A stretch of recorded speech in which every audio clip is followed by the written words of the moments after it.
The hour of convening having arrived, all members of the House will please come to the floor and take seats. All members will come to the floor and take their seats. The clerk will ring the bell.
All members will come to the floor and take their seats.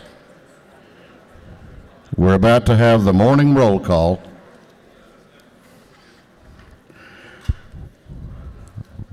We're going to have the call of the roll. All members present will please vote green to signify their presence in the chamber, and the clerk will unlock the machines.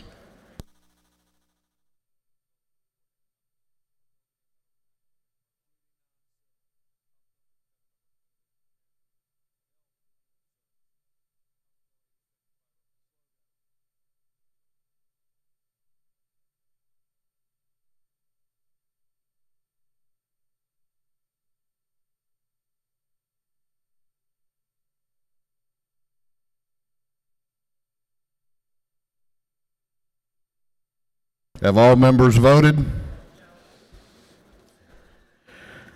Have all members voted? If so, the clerk will lock the machines. Doorkeepers will please close the doors and keep them closed. Well, good morning. Happy Friday. The great thing about Friday, it's only 2 days now till Monday. So we will have scripture reading and prayer by the chaplain, after which we will pledge allegiance to the flag of our country. Our chaplain this morning will be introduced by the lady from the 90th House District, Representative Pam Stevenson. Representative Stevenson. Good morning.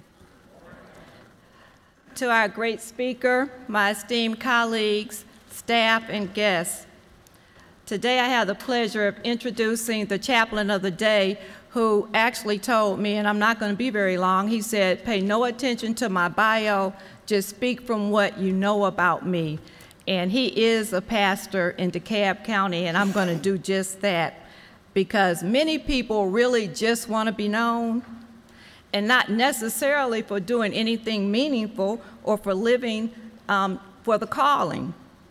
Some want thousands of Facebook friends and thousands following their tweet, and they are just wanting to be famous for being famous. But in the words of Jesus, not Jesus. In Matthew 23rd, 11th chapter, Jesus links greatness to service. Greatness is all about how we serve.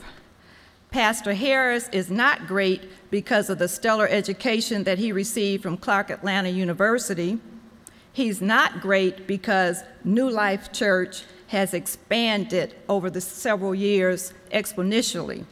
Since God led him to find the ministry in 1995, he's not just great because of his innovative worshiping at his church and the opportunities to serve all of DeKalb County and any other of the 158 counties who wish to serve in his church.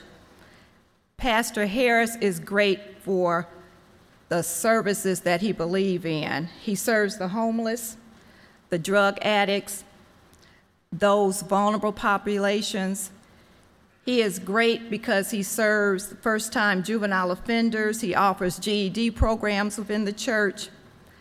He's here today not because he's famous for being famous. He's here today because he's a servant of the Lord.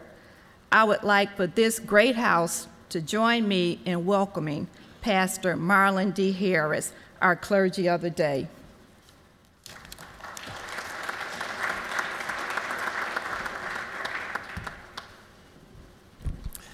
Thank you so much, Representative Stevenson. Good morning.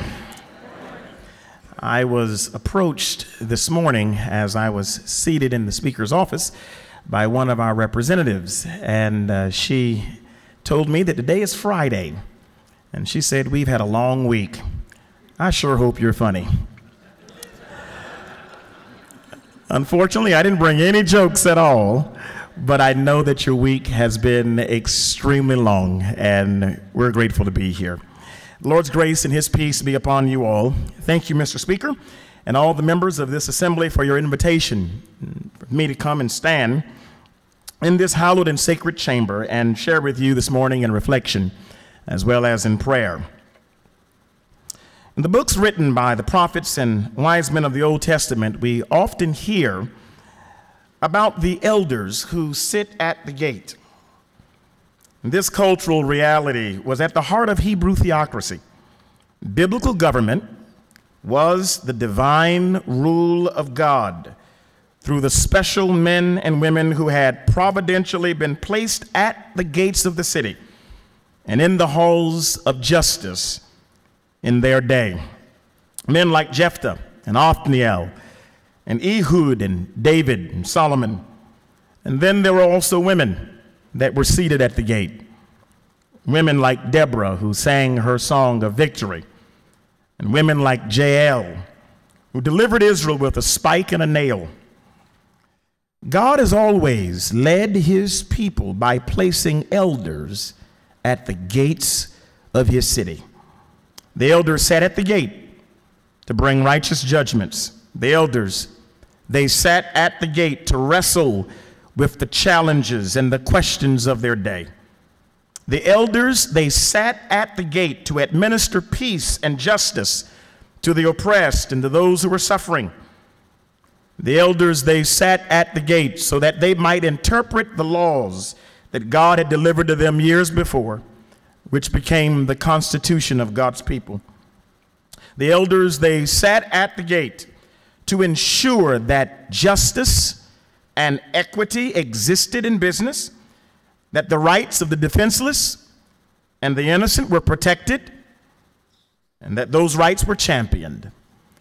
And the elders, throughout all of Scripture, have always governed the people of God by sitting at the gate. The book of Proverbs declares that when the righteous rule, or when the elders were seated at the gate, the Bible says the people rejoiced. You see, the people rejoiced because they understood that if the elders were at the gate, peace and harmony would be ushered in among them. The people rejoiced because their widows and their orphans were protected, cared for, and loved. The people rejoiced when the elders sat at the gate because the stranger among them would have his needs met. And they were absolutely confident that the heart of God would be expressed to the nation. I want you to know that this is not merely a biblical notion.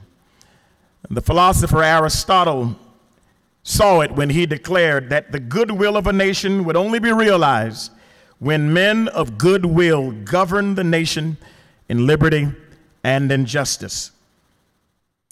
Well, my friends, those of you who are in this hallowed hall, you are the elders who sit at the gate.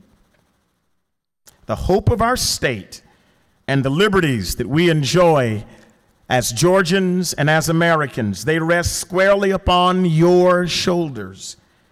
It is in these difficult days that God in his providence has called you to serve at the gate of this great state, the state of Georgia. You know, I remember my grandmother, as she would often remind me that God don't make no mistakes. She would say to me, he made you to be somebody, so go and be somebody. Well, God has brought you to this chamber through the will and the vote of the people in his divine providence for such a time as this. These are fairly difficult days in which God has called you to serve, in which God has called you to lead. But I believe that God destines our times, that God destines our appointments. You are here in this chamber because you are a part of the divine and sovereign will of God. Some have said, and it may very well be true, that these are days of social unrest, economic instability, community violence, partisan squabbles. But I am confident that the bright light of prosperity can and it will shine upon us. I'm confident that the security of our homes and families can be unmoved. And I'm confident that the peace of our state and the peace that we've enjoyed for over 2 centuries in this country, it will continue. Our people, just as the nation of Israel, our people have reason to rejoice, to sing like they have never sung before, to dance to harmonious music that only God is able to produce. I'm persuaded that we have the right elders at the gate of our city and at the gate of our state. You know, the Bible teaches about a brave queen named Esther who found herself in a Persian palace facing the possible demise of her people and her beloved nation. And truly, if ever there was perilous times, that was it. It was a time of enormous fear, a time that called for courage and a time that called for justice. It was a time that called for integrity. It was a time that called for reason. And Mordecai said to Esther, how do you not know that God did not bring you to the kingdom for such a time as this? Leaders don't run from responsibility. They face it. Leaders don't shirk or throw off the challenges of the day to somebody else. Leaders embrace it.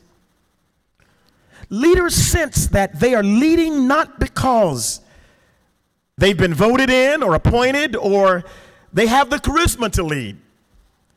Leaders lead because they have a sense of a divine call by God. And something within them will not allow them to step back.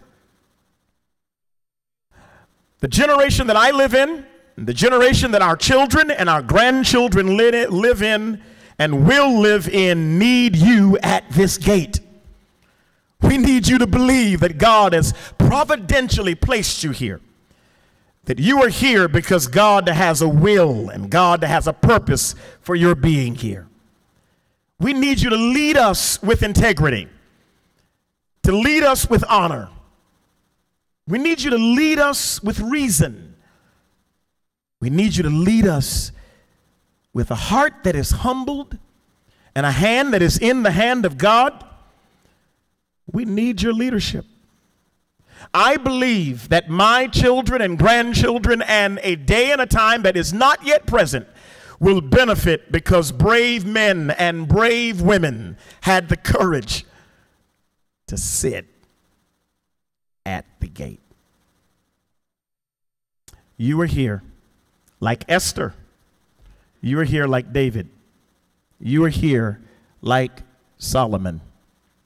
You're here so that we will rejoice. We rejoice when justice rules. The people rejoice when equity reigns in the streets. The people rejoice when harmony is restored.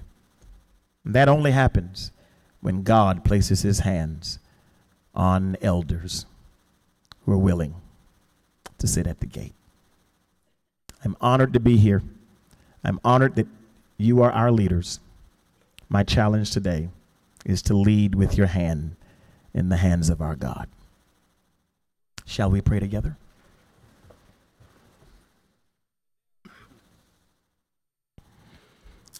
All-wise and merciful Father, you who keep watch over your children and you whose spirit ever lights our path, we come to you this morning with humbled hearts and bowed heads. Oh God, we come to you not because we are worthy, not because we are righteous, not because we've earned the right to pray. But God, we come to you because you said, "Come unto me, all ye who are weary and heavy laden, and I will give you rest." We pray that you will bless this house and the laws that are passed here, and the judgments that are declared here, and the leaders who will govern here. Oh God, would you let your love and your order and your peace be the ruler of this chamber. And we pray that you grant our leaders a wondrous sense of sensitivity to the needs of those who elected them. Grant them wisdom, grant them clarity, and grant them understanding. Oh God, bless this house and those who govern within it, that your presence may forever rest here, and that justice, mercy, peace may flow from this house to the houses of those who call this state their home. We ask of you this grace in the name of him whom I have trusted to redeem me of my sins, our gracious Lord and Savior, Jesus Christ. Amen. Would you join me in pledging allegiance to our flag? I pledge allegiance to the flag of the United States of America and to the republic for which it stands, one nation, under God, indivisible, with liberty and justice for all.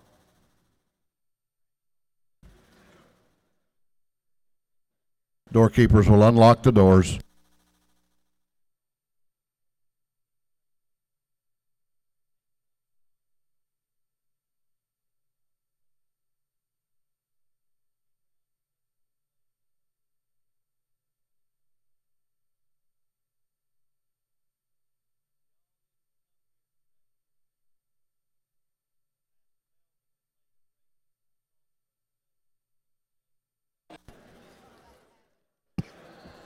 Chair recognizes Chairman Sims, Chair of the Committee on Information and Audits. Thank you, Mr. Speaker. Your Committee on Information and Audits has read the journals of the previous legislative day and found them to be correct. Chairman Barbara Sims, Chair of the Committee on Information and Audits, reports that the journal of the previous legislative day has been read and found to be correct. Is there any objection to the confirmation of the journal? The chair hears none, and the journal is confirmed. The clerk will read the resolution establishing the order of business for the day. Mr. O'Neill, 146, moves the following be established as the order of business during the first part of the period of unanimous consent. Introduction of bills and resolutions. First reading of reference to bills and resolutions. Second reading of bills and resolutions. Reports of standing committees. Rules calendar, morning orders, rules calendar, privilege resolutions through the resolution establishing the order of business for the day. Is there any objection to the adoption of the resolution establishing the order of business for the day? The chair hears none, and the resolution is adopted. First reading of bills and resolutions. The clerk will read. House Bill 26 by Representative Gregory. 34th, bill being entitled 16, relating to carrying, possession of firearms. Judiciary. House Bill 168 by Representative Fulton. 153rd, a bill being entitled 20, relating to contracts and purchases, public schools. Education. House Bill 169 by Representative Stovall, 74th. The bill will be entitled Act Amendment Title 36, General Provisions applicable to local government. Judiciary. House Bill 170 by Representative Jones, 47th. The bill will be entitled Act by Tax Relief, Fulton County. Intergovernmental coordination. House Bill 171 by Representative Raleigh of the 50th. Bill to be entitled Act, Amendment Act creating Board of Commissioners, Fulton County. Intergovernmental coordination. House Bill 172 by Representative Martin, the 49th. Bill to be entitled Act, Amendment Act, and Act completely exhaust and revise Fulton County Personnel Board. Intergovernmental coordination. House Bill 173 by Representative Tankersley of the 160th. Bill to be entitled Act, amending Code Section 48A 111 relating to imposition of county special purpose local option sales tax. Ways and Means. House Bill 174 by Representative Powell, 32nd. Bill to be entitled Act, New Charter, City of Livonia. Intergovernmental coordination. House Bill 175 by Representative Hightower, 68th. Bill to be entitled Act, amending Title 44 relating to covenants and warranties.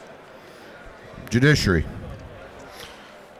House Bill 176 by Representative Parsons, 44th. The bill to be entitled Act amending Title 36 relating to local government. Energy, Utilities, and Telecommunications. House Bill 177 by Representative Wilkinson, the 52nd. The bill to be entitled Act relating to creation, operation of Coney River Greenway Authority.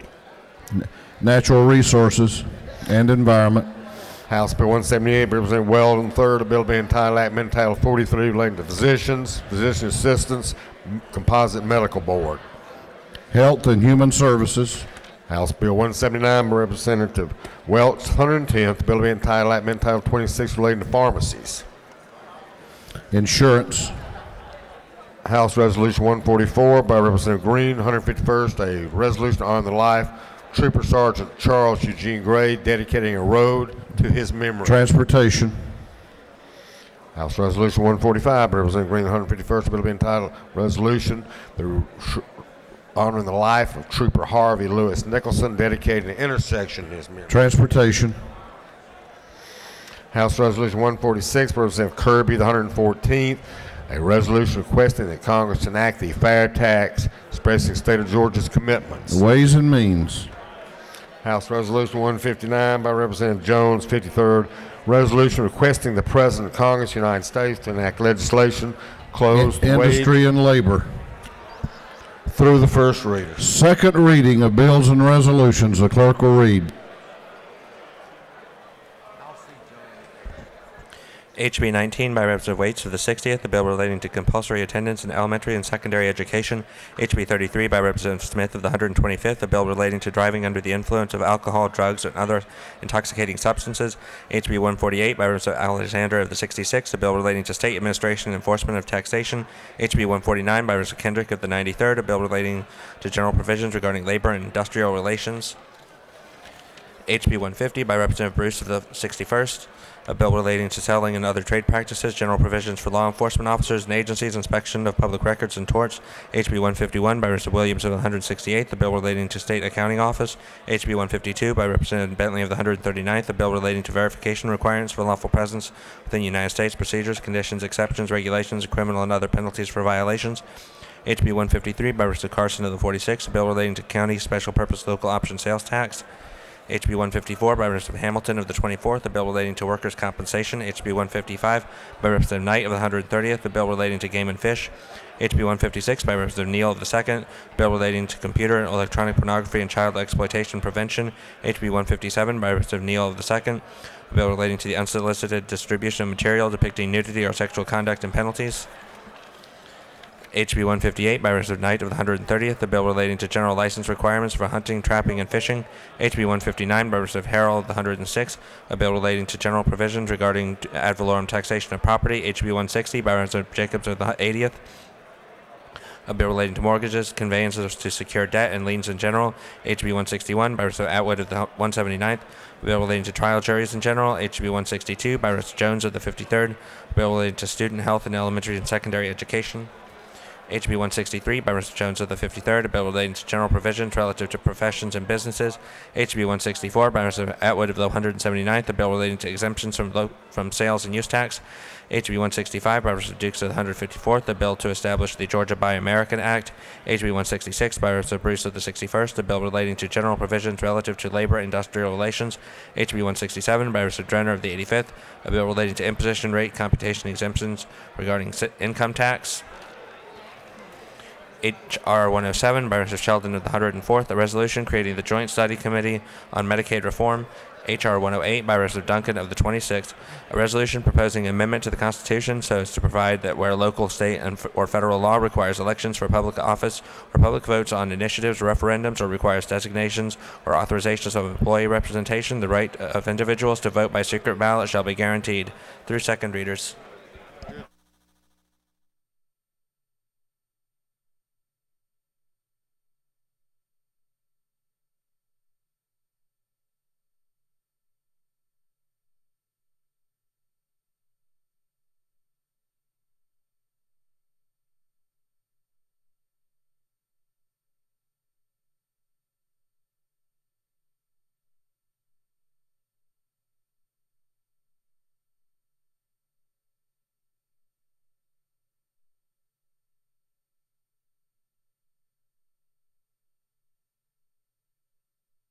Reports of standing committees, the clerk will read. Representative Sims, 169th, Chairman of the Committee on Intergovernmental Coordination, submitted the following report. Mr. Speaker, the Committee on Intergovernmental Coordination has had under consideration following bills of the Senate. Instruct me to report the same back to the House following recommendation. Senate Bill 25 do pass. Senate Bill 26 do pass by substitute. Senate Bill 30, Senate Bill 31 do pass. Respect submitted. Representative Sims, Chairman. Representative Willard, 51st District, Chairman of the Committee on the House Judiciary, submitted the following report. Mr. Speaker, the Committee on Judiciary having consideration following bill of the House, instructed me to report the same back to the House following recommendation. House Bill 3 do pass. Respectively submitted. Representative Willard, Chairman, through the committee reports.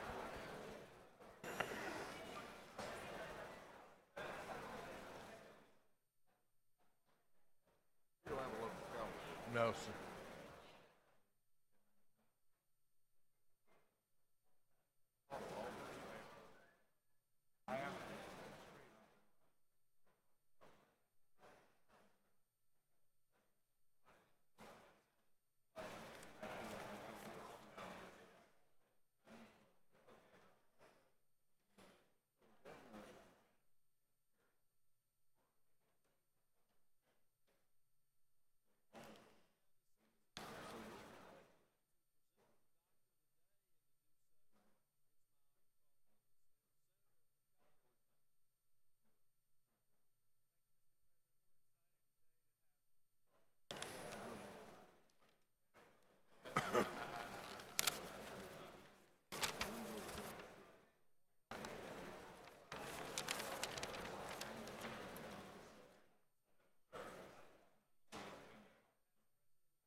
Hey, Tom.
House will be at order. House will be at order. I know we got a lot of conversations going on, but I'm going to ask you to give respect. Chair's going to introduce Chairman Matt Dollar to introduce the Doctor of the Day. Chairman Dollar. Thank you, Mr. Speaker. Come on. Ladies and gentlemen of the House, we are especially fortunate today to have Dr. Maureen Olson with us. Dr. Olson is somebody that I have gotten to know over the last few years, and feel very fortunate to have done that. Dr. Olson is board certified in the emergency medicine and a fellow in the American College of Emergency Physicians. She is the past president of the Georgia College of Emergency Physicians and remains a member of that board today.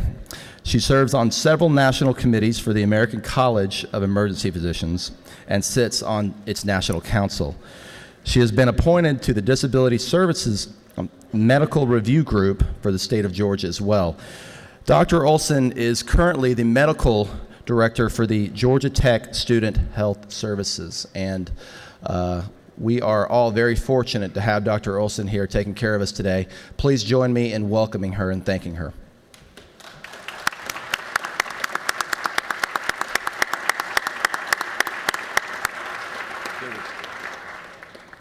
Thank you, and for all you dog fans, thank you for not booing when he said I was at Georgia Tech.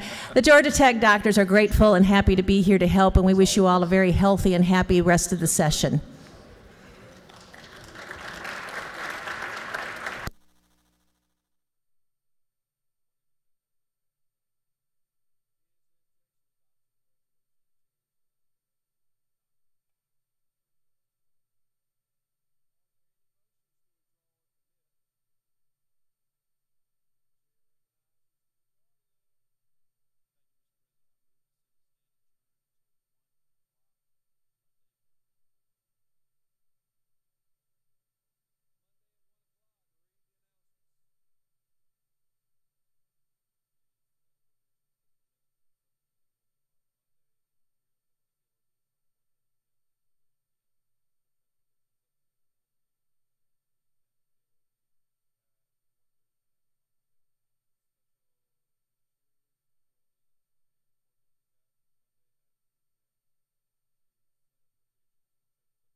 All right, we're going on to morning orders.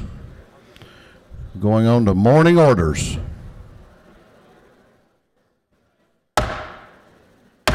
This house will be at order.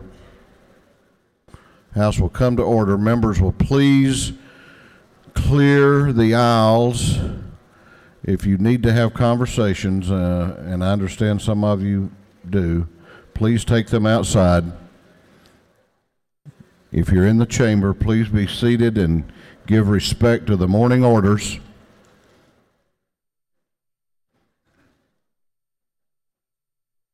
Chair recognizes for a morning order Coach Williams, Representative Coach Williams, and Representative Patty Bentley together for a morning order.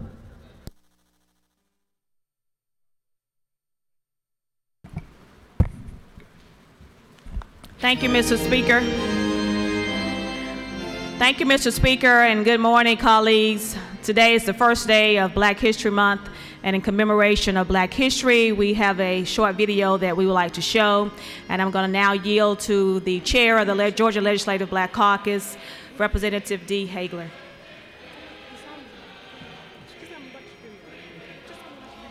Please just watch the video.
Thank you, Mr. Speaker.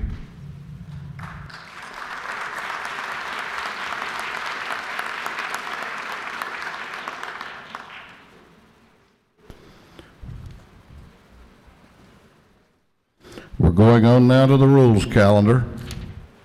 Going on to the rules calendar. Clerk will read the caption to Senate Bill 24. Senate Bill 24. Senate Bill 24 by Senator Bethel, 51st. Bill will be entitled Act amending Title 31 relating to care and protection of indigent elderly patients, so as to enact the Hospital Medicaid Financing Program Act to authorize the Department of Community Health to assess the provider payment, hospitals, persons obtaining federal financial participation for Medicaid, provide for definitions, provide for rules and regulations, provide for a segregated account within the Indigent Care Trust Fund to provide for the use of the funds, and provide for repeal unless reauthorized by the General Assembly. Senate Bill 24 having been before the House Committee on Governmental Affairs, the committee recommends the bill do pass. The bill is being read today for its third time.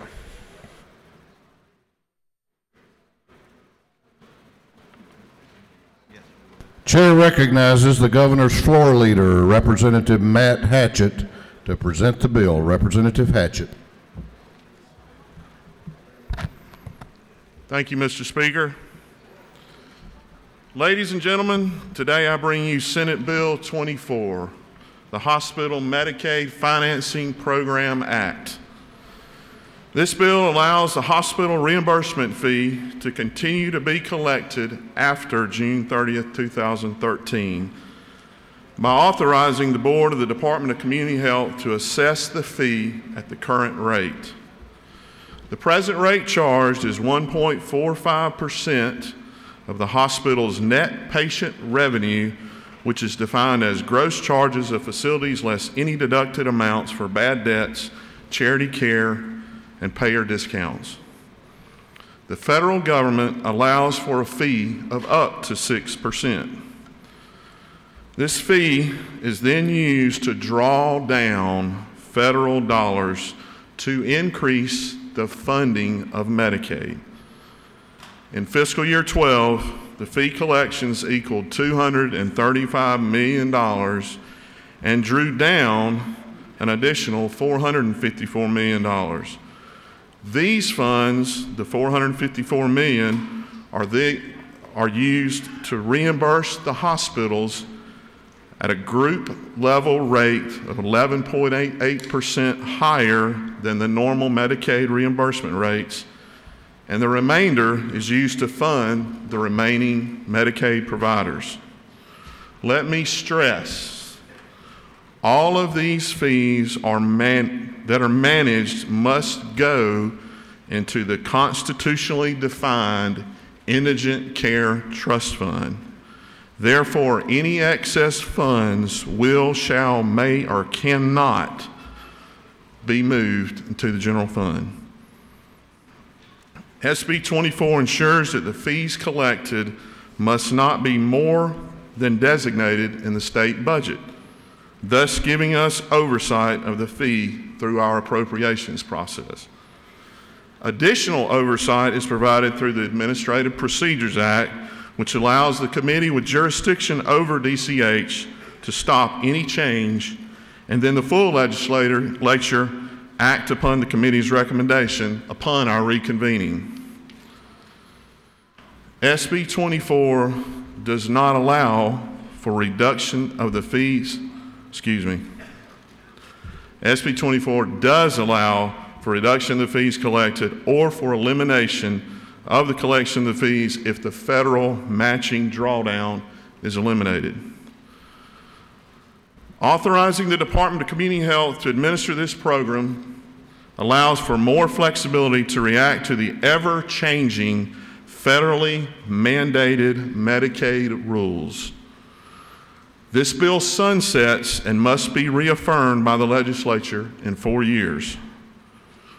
49 states utilize some form of this method of drawing down federal dollars for the funding of Medicaid.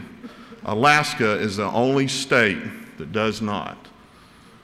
DCH currently administers a reimbursement fee arrangement in drawing down federal dollars for our nursing homes.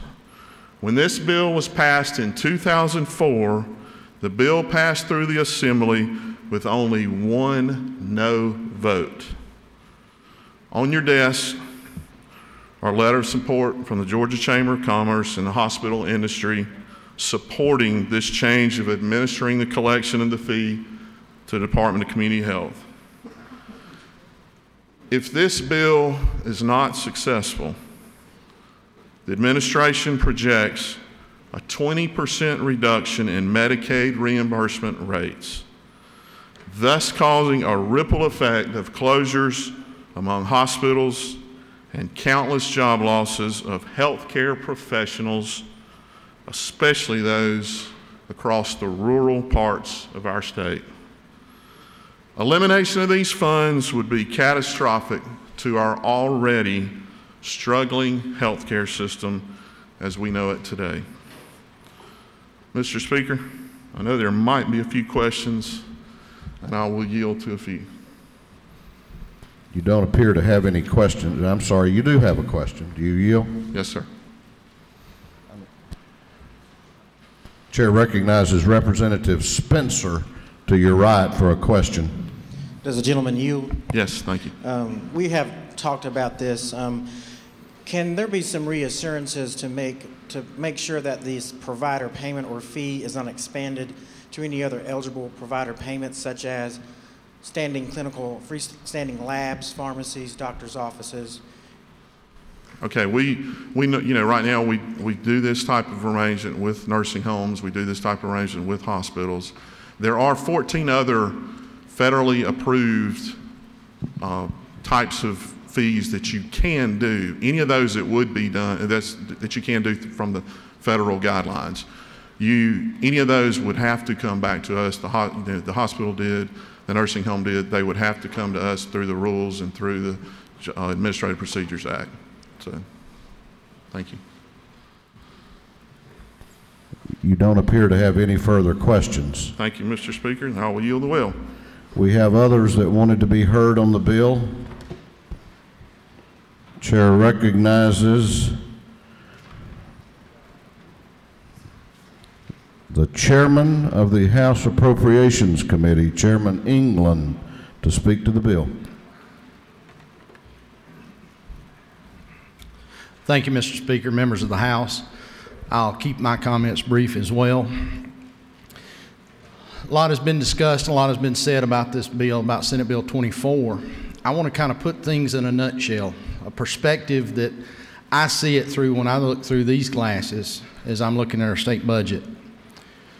We're talking about, in fiscal year 13 budget, about $689 million. $241 million of that is the actual provider fee piece that they pay in. We send to the federal level, they send it back, it multiplies to that $689 million. Let me help you put it in perspective just a little bit. We could cut 15 state agencies plus the operating budget for this House. We still come up about 1.4 million short of getting to that 241 million. I'll give you an example of a few of those bodies. Secretary of State's office, Department of Veterans Affairs, Department of Labor, Department of Law, Department of Defense, Public Safety, or Public Service Commission. That's just a few of the ones that take up a fair share of money. But even if we cut those, we still come up short to be able to make this match or make it work. Representative Hatchett, Floor Leader Hatchett, said a little bit about the provider rate cut. That's the only other way to balance this or make this work is to cut provider rates. Right now, currently, our Medicaid providers in this state are receiving 85 cents on the dollar for the Medicaid reimbursement rate. This fee goes away. We cut that provider fee, it drops about 59 cents on the dollar. It doesn't take you long to realize that you can't keep the doors open on any business, a hospital, a doctor's office, or anything for very long when you're getting reimbursed at a rate of 59 cents on the dollar. Now understand, I know that there's some hesitation about the authority being given to the board to make these changes or move as they deem necessary. But always remember that the money comes through the appropriations process. You do have and will have and continue to have the ability to budget the money back out for these provider fees. It goes without saying that our hospitals are economic drivers in our communities, especially when you live in a rural community. If you want to stifle economic development, especially in rural Georgia, then put a no vote up today.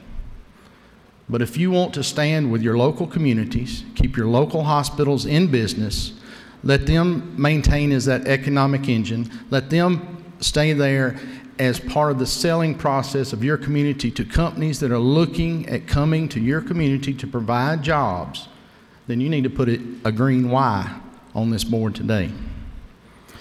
Now, I think a few of us have worn our Children's Healthcare of Atlanta ties today. Had the opportunity right before session to go out there and just look at a little bit of what they do. And folks, and Chairman Chanel will share my feelings on this. I know I've heard him say it 100 times. They're doing miracles out there in the things that they do. If you want to hurt what they're doing, a no vote will hurt what they're doing. This benefits them. They do something there that no other hospital in the state of Georgia is capable or set up to do. No one will fill that void if this goes away. Now, I kind of put everything back in perspective when I think about bills like this and think about my understanding and justification for certain things. Woke up this morning, was thinking about it, and one verse in the Bible come to mind. It's in red letters, so you know what the red letters mean.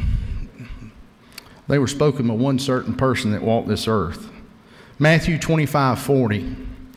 And the king shall answer and say unto them, verily I say unto you, inasmuch as we have done unto one of the least of these, my brethren, ye have done also unto me. That makes my decision very easy to be a yes vote today on Senate Bill 24. I urge your yes vote today. Thank you, Mr. Speaker. You have questions. You have questions. Chair recognizes the chairman of the Rules Committee, Chairman Meadows, for a question. I'm not sure I want one from him. So you don't have any choice, though, with him. Oh, okay. Does the gentleman yield? Yes, sir. In this year's budget, what does that hold? What is that hole in this year's budget? It would be nearly $700 million. Yield for another one? Yes, sir. Has anybody come to you with a plan to make up that difference? No, sir. There's nowhere to find it. As you know as well as I do, we've been in a cut mode in our budget for several years. We've trimmed the fat, we've trimmed the meat, we're sawing on the bone right now. It's simply not there. Thank you. Yes, sir. Yield for another one? Yes, sir. Chair recognizes one of the Appropriation Committee Vice Chairs, Vice Chairman Chokas, for a question to your left. Thank you, Mr. Speaker. Does the gentleman yield? Yes. Now that I found you. Chairman England, isn't it true that 6 years ago a devastating tornado hit Americus, Georgia, much like the one that hit a couple of days ago in Adairsville, and destroyed our rural hospital? The gentleman knows of what he speaks. And isn't it true that for several days after that, the people that were sick and injured had to go to a tent to be treated? Yes, I believe that to be so also. And then after that, we would have to cart our citizens when they needed to give birth to a baby, or our children that were sick, to hospitals in Albany, Georgia, Columbus, Georgia, and Macon, Georgia, and ranging in distance from 45 to 85 miles away. I believe that to be so. And isn't it also true, Mr. Chairman, that the loss of a hospital in our community was devastating economically because we lost nurses and doctors and staff to other rural hospitals, And now that we finally have a new hospital back in place, it's taking a long time to build back up that economic engine that exists. I agree 100%. And it isn't also true that by passing this legislation, sir, that it will protect rural hospitals whose clients that receive the Medicaid are a large portion of the patients that these rural hospitals see. Yes, sir, you're correct. Thank you very much. Thank you. You have others if you care to yield. I'll take a couple more, and then I know there's several others that wish to speak to the bill. Chair recognizes Representative Gregory for a question. To your right. Thank you, Mr. Speaker. Does the gentleman yield? Yes, sir. I would like to hear your comments about the constitutionality of voting on a bill that originated in the Senate when our Constitution clearly states that all bills for raising revenue or appropriating money shall originate in the House of Representatives. We have a clear opinion from Legislative Counsel that states that it does not apply to this bill. Thank you. Yes, sir. Mr. Speaker, I yield the well. Gentleman has yielded the well. Chair recognizes the Majority Caucus Whip, Representative Lindsay, to speak to the bill.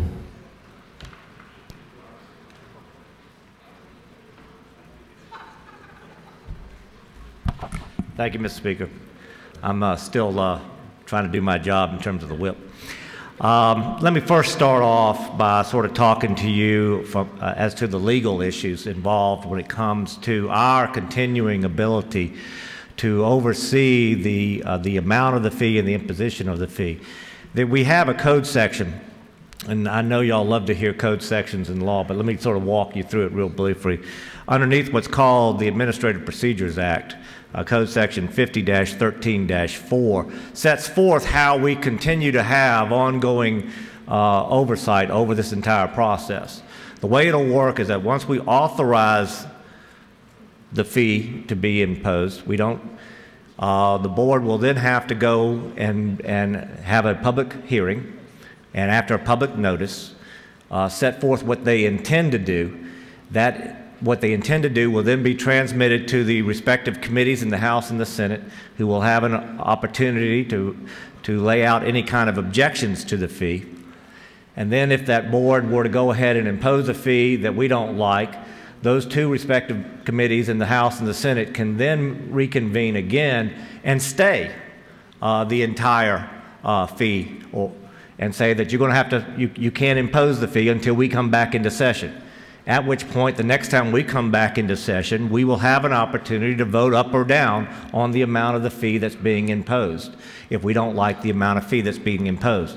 So for those of you who are concerned about us somehow relinquishing our authority over this particular matter, we already have in place underneath the Administrative Procedures Act an ability to continue oversight over this particular issue. So I ask for you to remember that when you start to cast your vote on that issue. Now that I've sort of played the role of lawyer, let me sort of play the role of father for a minute, and why I feel so strongly about this bill being passed. My good friend, the chairman of Appropriations, talked about the need for this in terms of gross numbers. Let me sort of talk to you real briefly in terms of people who will be impacted. Children's Healthcare of Atlanta rests on the edge of my district. It is a place that I have known on many occasions thanks to having 3 sons who have gone to that place many times with broken bones and scrapes and scars. Our life would be dramatically different without Children's Healthcare being there for their care. But more importantly than my son's minor breaks and scars, I'm thinking about a good friend of mine's son who suffered from a very serious condition of cancer at 18 years old. Without Children's Healthcare of Atlanta, he would not be able to go back to school this year after 2 years of intense treatment. Without Children's Healthcare of Atlanta, thousands of our children around this state would not be able to receive the care that they so desperately need. And we will have a setback in terms of the quality of care in our state. It's not just rural hospitals, it's not just urban hospitals, it's all the hospitals will be impacted. And so I desperately ask you to vote yes on this bill. It doesn't cure all of our problems. We all know that we have a lot of things that we need to continue to work on when it comes to trying to get indigent health care in this state right. But the last thing that we need to do during these extremely tough economic times is to walk backwards from where we are. There are very few bills that you will see in your tenure here in the General Assembly that will directly impact the lives of your constituents in the days ahead. This is one of those bills. I know some of my friends have some procedural problems with this bill, but in terms of the substance of this bill, we all know that we have to have it, and so let's stand together as a House and vote for it, and then let's move forward and try to figure out the long-term issues before us. But for God's sakes, let's not step back. Mr. Speaker, I yield the will. Gentleman has yielded the will. You had questions, I'm sorry. Did you want to yield?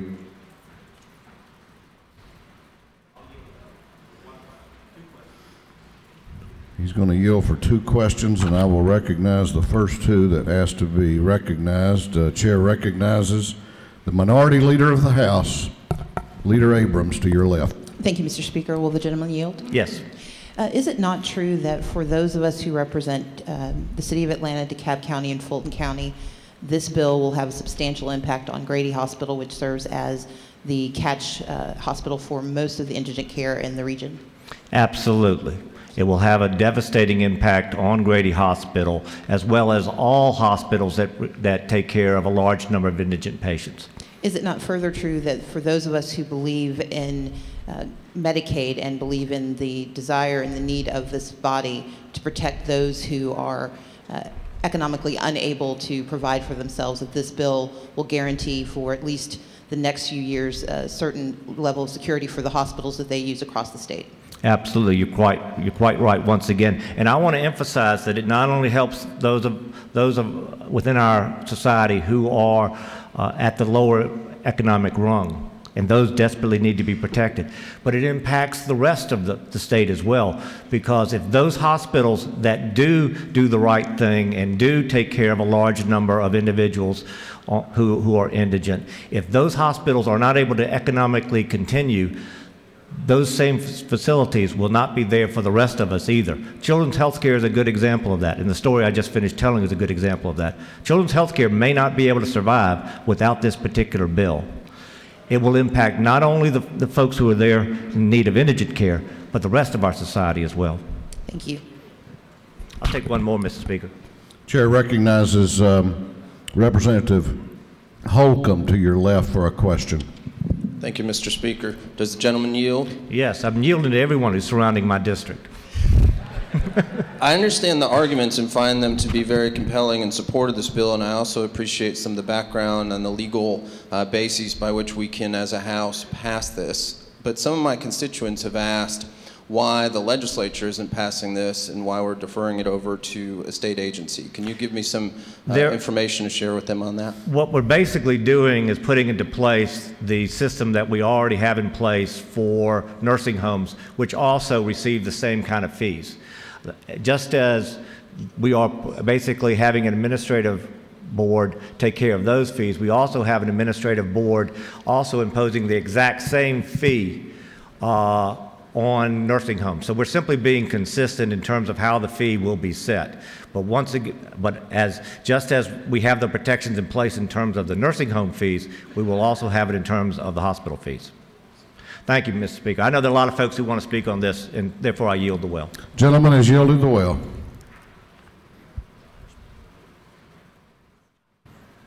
Chair recognizes Representative Thomas, Representative Brian Thomas, to speak to the bill.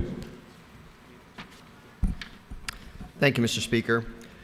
I have to applaud the governor for sponsoring this bill. I think the vast majority of us in this chamber and folks outside know that this funding is not only necessary, but it's really critical to our ability to finance a critical healthcare system in this state. And without those funds, I mean, there are going to be hospitals closing across the state. I think the governor certainly understood that and has shown, in my opinion, a great deal of pragmatism in taking the approach that he did to ensuring that this funding remains intact. Simply put, the money is needed, and because of that, I support the bill. However, if you're applauding with me on the second floor of the Capitol, by the time you walk up to the third floor, I think you have to have your hands in your pocket, because I don't really think there's a lot to clap about up here. The fact that the governor felt compelled to take this approach to finding the funding is somewhat of an indictment, I think, on the General Assembly's willingness to do its job.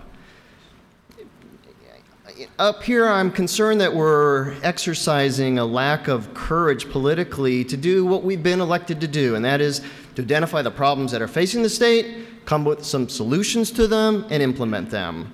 I mean, ultimately, that's why we're here. And as uncomfortable as it is for some of us, sometimes it takes money to fix those problems. It's just a fact of life. Not all of them, but sometimes there are those problems that require money. This is one of them. And just like fixing our pathetic transportation and mobility problems in the metro area is one of them as well. So instead of tackling difficult problems that we have been elected to do, knowing that there will be political criticism, certainly from some quarters, I'm concerned that we're doing a bit of ducking and dodging here. We'll let people decide if they want to tax themselves to fix our transportation, or we'll let an executive agency decide what fees to impose on hospitals. Yes, this is the bill that's here before us, and it's needed, and I certainly hope you will vote with me to pass it. But I just don't believe it speaks well of us as a General Assembly. We may be adept at it, but we didn't get elected to play dodgeball. We're here to make those decisions, and we really owe it to our constituents to be the ones that do that. Thank you, Mr. Speaker. I yield the well. Gentleman has yielded the well. Chair recognizes Representative Stevenson, Representative Pam Stevenson, to speak to the bill. Thank you, Mr. Speaker. I rise today in support of Senate Bill 24 that's been named the Hospital Medicaid Financing Program Act that's due to expire in 2017. Now, I understand the two sides probably a lot better than most people in this House. I also understand that what has occurred since 1966, I'm not here to speak about who's going to oversee it. I'm not here to speak about how it's going to be done. I understand that it's the status quo.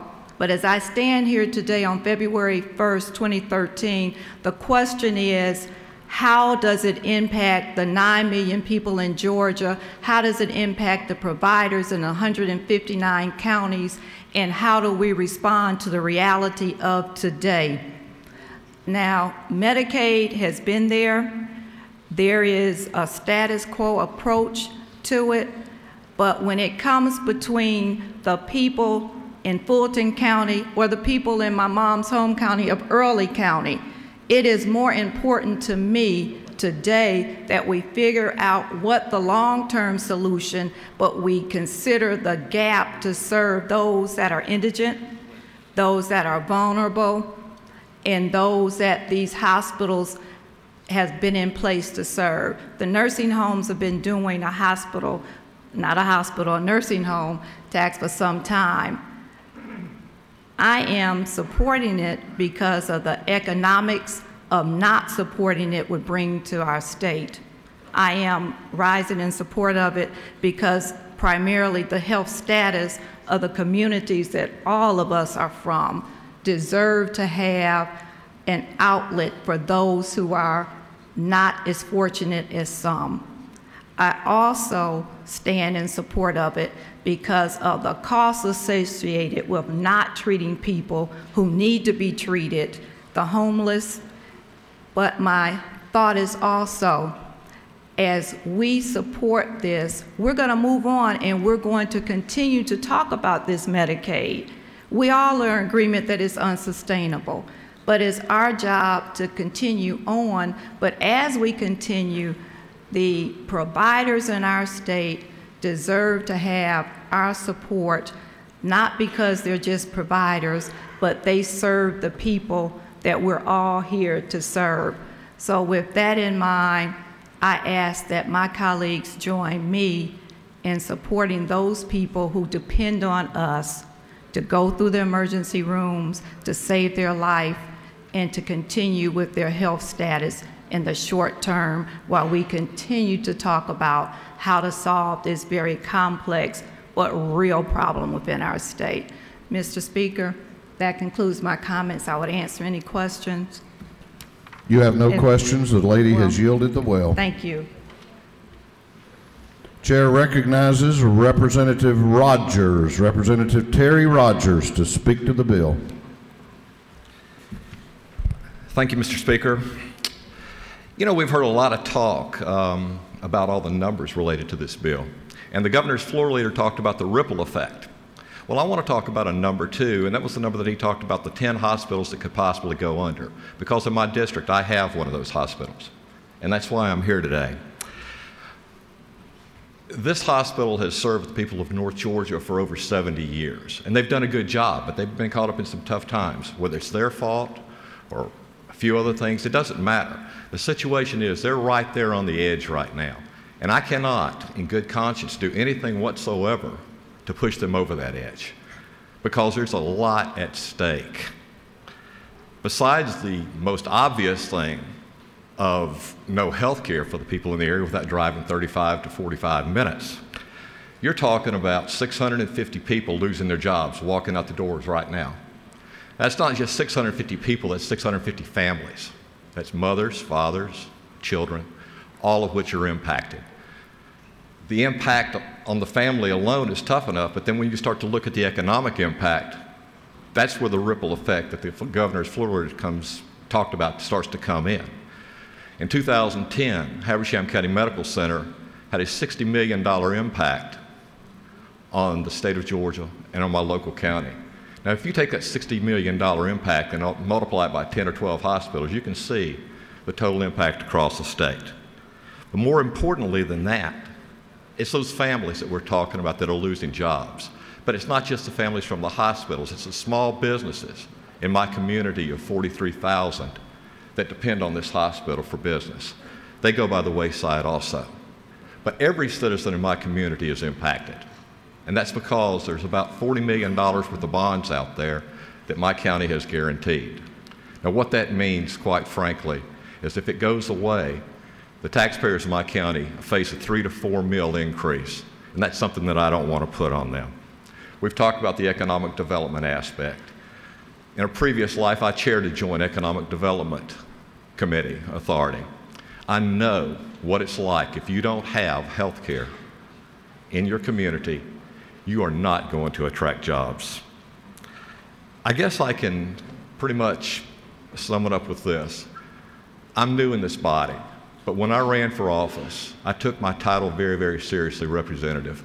I cannot, in good conscience, go back to the people of my district and say that I represented them if I voted against this bill.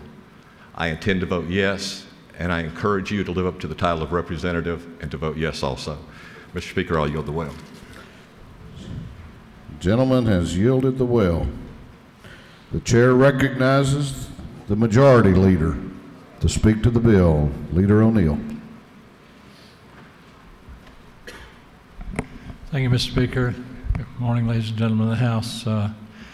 I rise in support of Senate Bill 24, and I want to let you know that this is really not a new concept the way a lot of folks have characterized it to me in the hallway. This type measure, to my knowledge, actually originated, as others have said here today, in the long-term care industry, nursing homes, in 2003. The very measure before us, interestingly enough, originated in House Bill 1055. House Bill 1055 in 2010. It was a revenue measure constitutionally which does indeed originate in the House of Representatives. What Senate Bill 24 does, among other things, but the main thing it does, is it extends a sunset that was placed in House Bill 1055, where this revenue measure was actually promulgated into law in accordance with both the Georgia Constitution and the U.S. Constitution.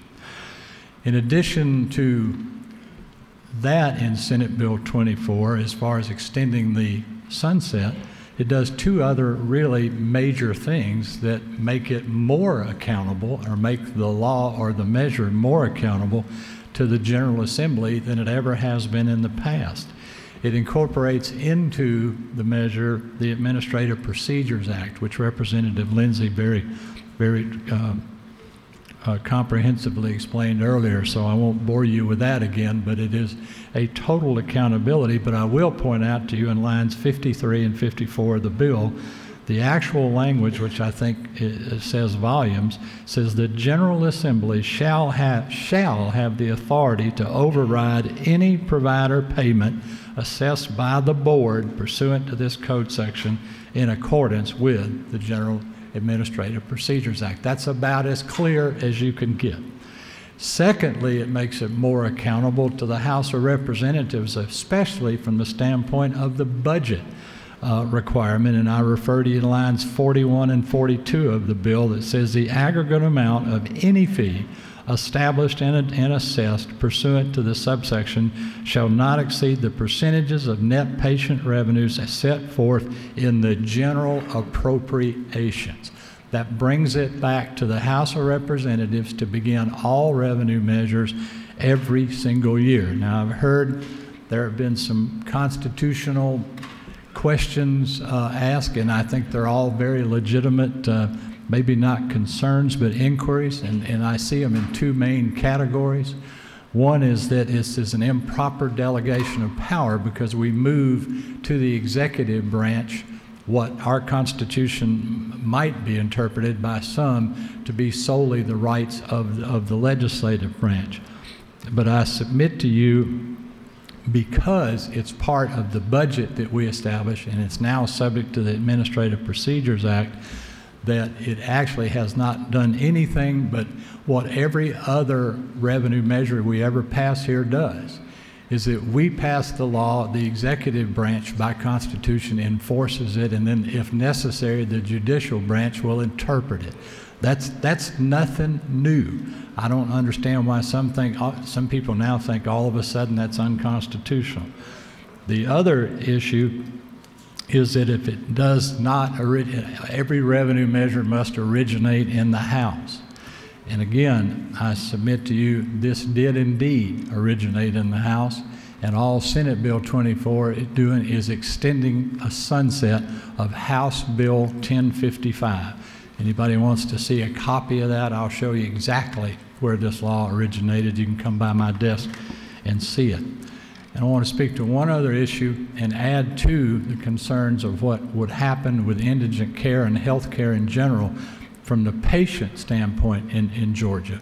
But if this bill does not pass, there's going to be an impact on all Georgians, not just indigent care or Medicaid recipients, because what's going to happen is that especially primary care treatment, doctors and other health care delivery people, if Medicaid is cut as much as the projections are, and I think Representative Chanel is going to talk about that in a minute, up to 20%, we're not going to be able to keep health care providers in Georgia to take care of all of Georgians. They're going to go where they can feed their family and make a living.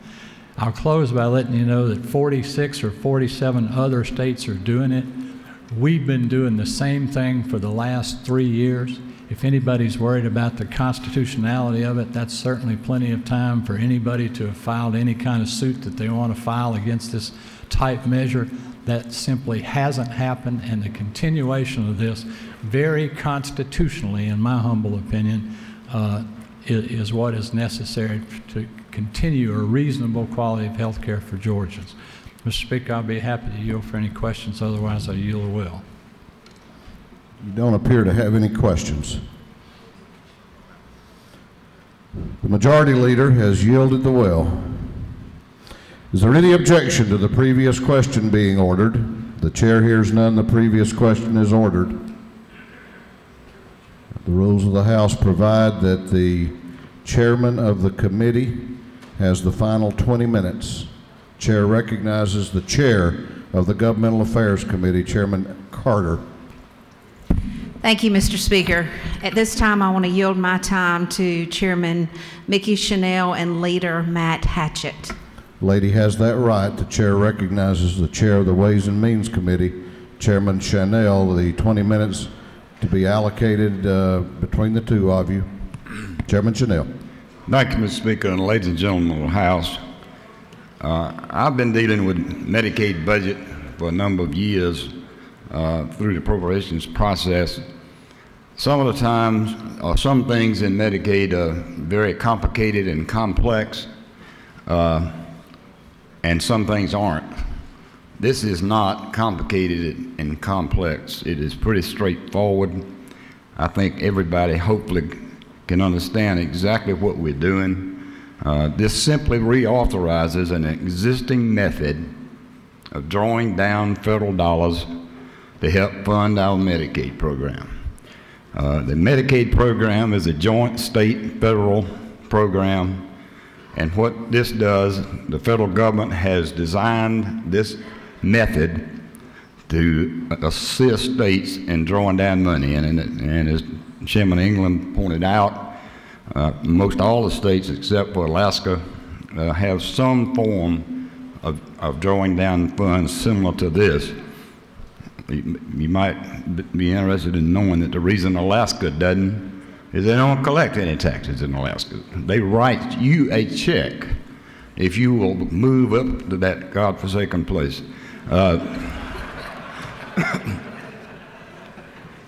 It's also been pointed out that nursing homes have been doing this since 02, 04, I think it is. I was the author of that bill, and if I would suggest to you, you need to ask some of the nursing home people how it has worked for them. It's worked great. Again, to repeat the mechanics of it, and it's pretty simple. We effectively borrow $1 from the nursing home, from the hospitals. We send that dollar to Washington. They send $3 back. We pay back the hospitals that $1, and we got $2 extra to pay and help pay for the Medicaid program in this state. It's that simple. The bottom line is we don't really have, if we don't pass this, we don't have very many alternatives. We cannot change eligibility, by the way, because we took stimulus money a few years ago, and that was part of the deal. Medicaid is an entitlement. If you qualify, we got to provide the money, period. That is the way it is. If we don't do this, there's two choices. One, we can reduce provider rates across the board, and that's not just hospitals. By the way, it's important to understand that it's all healthcare providers who are going to benefit from this. We're using the hospitals as a method to draw down the money, but all the money is not going to hospitals. It's going to doctors, dentists, all of the Medicaid providers in this state. And there is one other way to deal with it. I don't think we want to do that either, but we could move money from other parts of the budget to cover this large shortfall. We could cut education further. We could cut money going to prisons more, all kind of things like that. It's not pretty. This is a simple, straightforward matter. I would urge your bipartisan support for this measure. And Mr. Speaker, I'll yield the remainder of my time to the author of the bill, Representative Hatchett.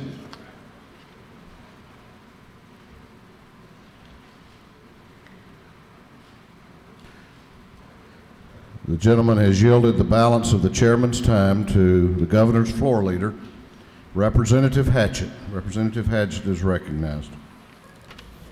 Thank you, Mr. Speaker. I want to thank all those who have spoken in favor of the bill and support of the bill and state that you have heard the facts. You know, we've got one constitutional requirement, and that's to balance the budget. This makes our budget solvent. We are doing our job. I ask for your favorable consideration of Senate Bill 24. Is there any objection to agreeing to the report of the committee which was favorable to the passage of the bill? I ask the clerk to ring the bell.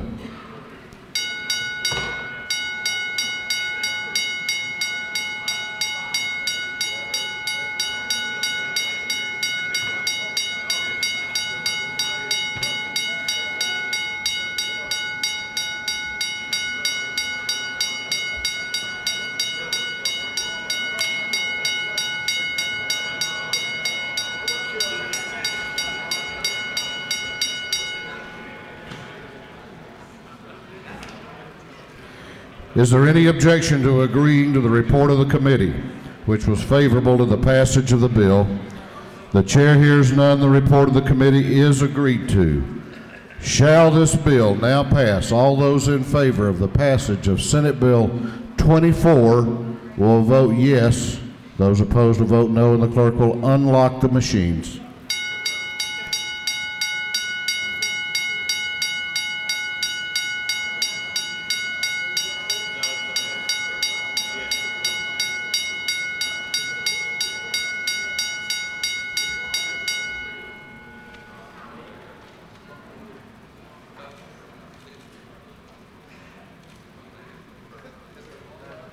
Have all members voted? Have all members voted? All members voted.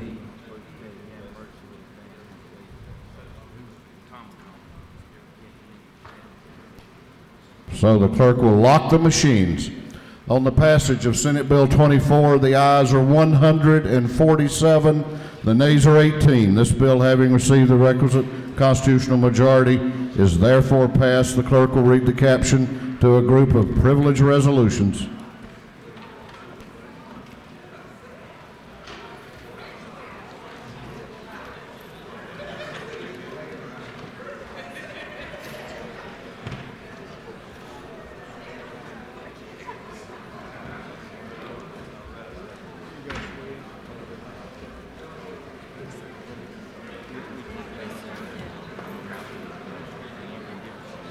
First three resolutions are invitation resolutions. They're being read today for the first time and referred to the Committee on Rules. Resolution Representative Rutledge, 109th, recognizes commending the Eagles Landing Christian Academy football team on their outstanding 2012 season and inviting them to be recognized by the House. Resolution Representative Smythe, the 135th, recognizes February the 5th, 2013, Columbus Day at State Capitol, invite the mayor, city manager, and other Columbus officials to be recognized by the House of Representatives. Resolution Representative McCall, 33rd, recognizes February 12, 2013, Georgia Farm Bureau Federation Day at State Capitol, inviting members to be recognized by the House of Representatives.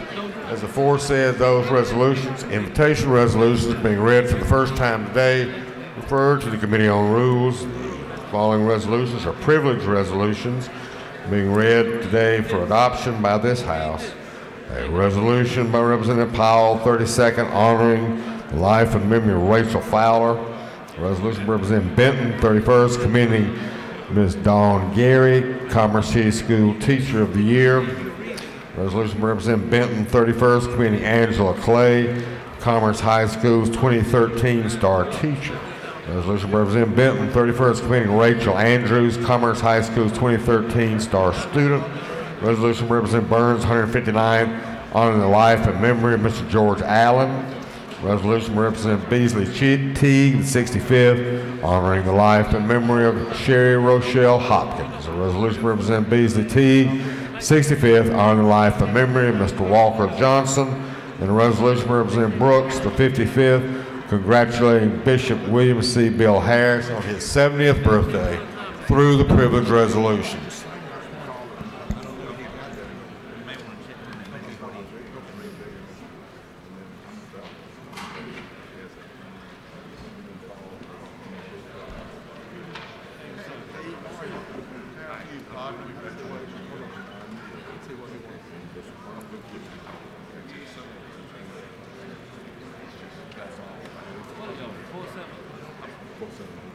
Is there any objection to the adoption of the privileged resolutions?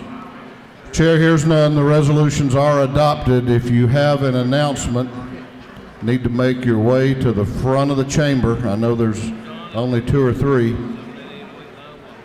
Chair's looking forward to the majority leader's motion here in a minute.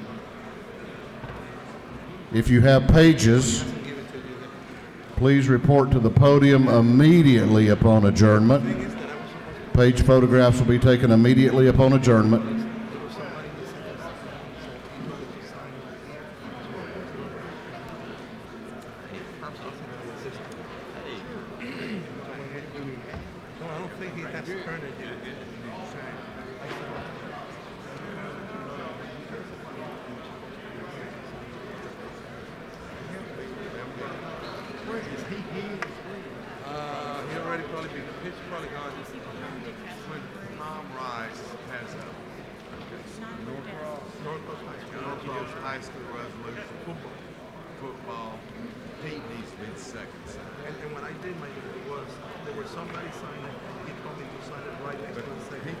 Yeah, he told me, yes. We'll take care of it. All right. Thank you, guys. Have a great weekend. Appreciate it.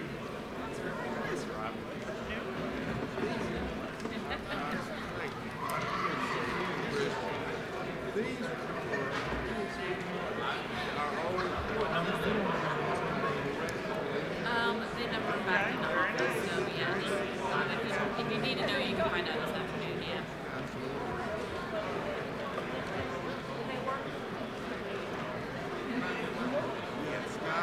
Yeah. I think this will be nice, don't you?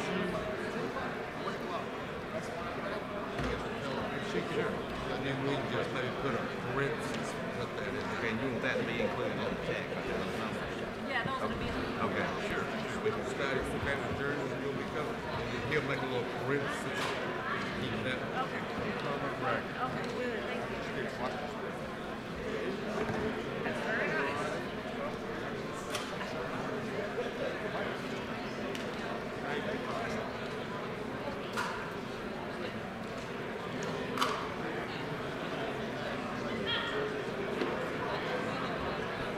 Chair recognizes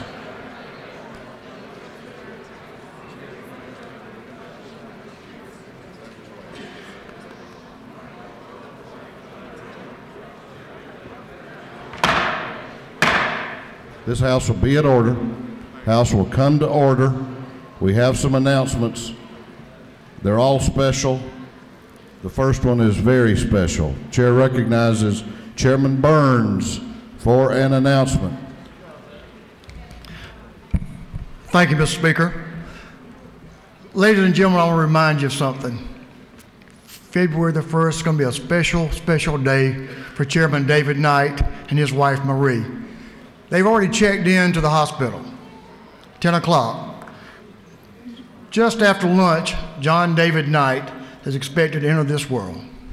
What a joyous occasion. You have assisted David and Marie over the last years as they've made this wonderful effort to bring this child into the world. And John David's day has arrived. Let's continue to have your prayers to support David and Marie and John David. And what a wonderful, wonderful day, and what a wonderful couple and a wonderful gentleman, David Knight. And let's continue to praise the Lord and thank him for and ask for his blessing today for the two of them. Thank you. Thank you, Mr. Speaker.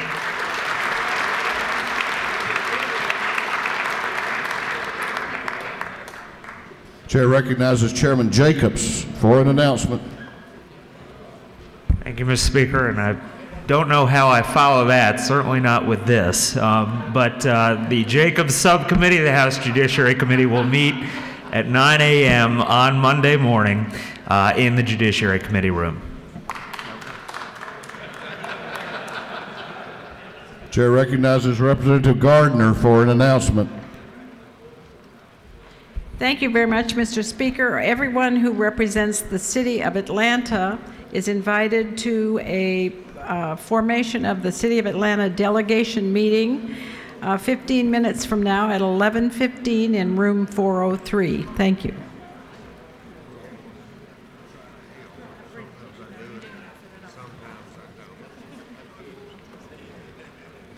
Chair recognizes Chairman Rice. Okay. Chair recognizes Representative Geisinger for an announcement. Thank you, Mr. Speaker. I want to remind everybody that next Wednesday is Skin Cancer Day. We will have doctors here from 9 in the morning until 4 in the afternoon. Please take advantage of it, because if you've been in the sun, you've got skin cancer, or will have. The other opportunity I want to give you, about over 50 of you have signed the boundary dispute resolution, which I will drop this afternoon. If you would like to sign it, it will be up here for your signature. Thank you. Chair recognizes the Majority Leader of the House for a motion. Mr. Speaker, I move this House now adjourn until 10 a.m. I repeat, 10 a.m., and I apologize to all my Super Bowl friends, but we have pressing budget issues. What Super Bowl? What Super Bowl? 10 a.m. Falcons aren't in it. It don't count. Amen, Mr. Speaker. February 4th, 2000.